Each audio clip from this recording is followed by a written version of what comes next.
Before we get to the voting thing with Ben Shapiro, I have a lot of super chat questions, and I am going to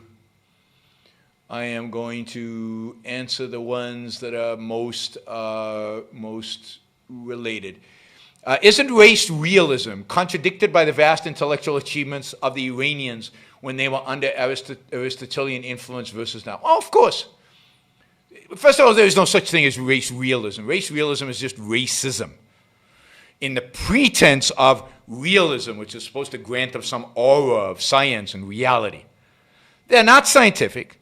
They're just as barbaric as any racists in history. They have just taken, they just pretend that they have some science to back up their racist agenda, just like the eugenics movement did in the early part of the 20th century in America, and then that got transmitted to Germany and to the Nazis. So they're just inheritance of the eugenics movement, which wanted to do exactly the same thing, use science to justify their hatred. But yes, the Iranians had a fantastic civilization when whites in Europe were barbarians. And same is true of the Arabs. The same is true of the North Africans. If you look at North Africa, and if you look at Spain in the 15th century, it's just garbage. What determines one's character are the choices one makes, the values one chooses.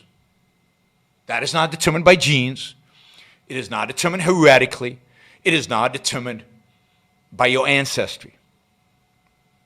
What determines your ability to use your mind in reality are the choices you make. As I've said many times, I know people who have, quote, high IQ and who are idiots. And I know people with low IQ who are amazing, smart, focused on reality, use their mind. IQ doesn't determine character. Race doesn't determine character. IQ doesn't determine how smart you are. Race doesn't determine how smart you are.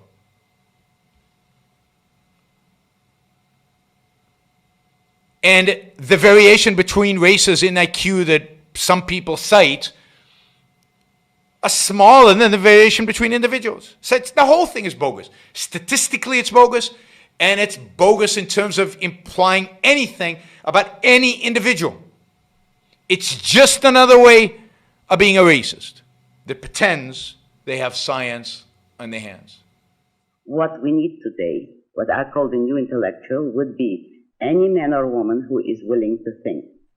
Meaning, any man or woman who knows that man's life must be guided by reason, by the intellect, not by feelings, wishes, whims, or mystic revelations. Any man or woman who values his life and who does not want to give in to today's cult of despair, cynicism, and impotence, and does not intend to give up the world to the dark ages and to the rule of the collectivist brute.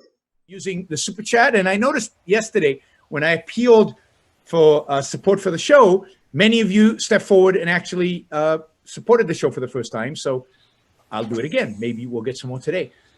If you like what you're hearing, if you appreciate what I'm doing, then I appreciate your support.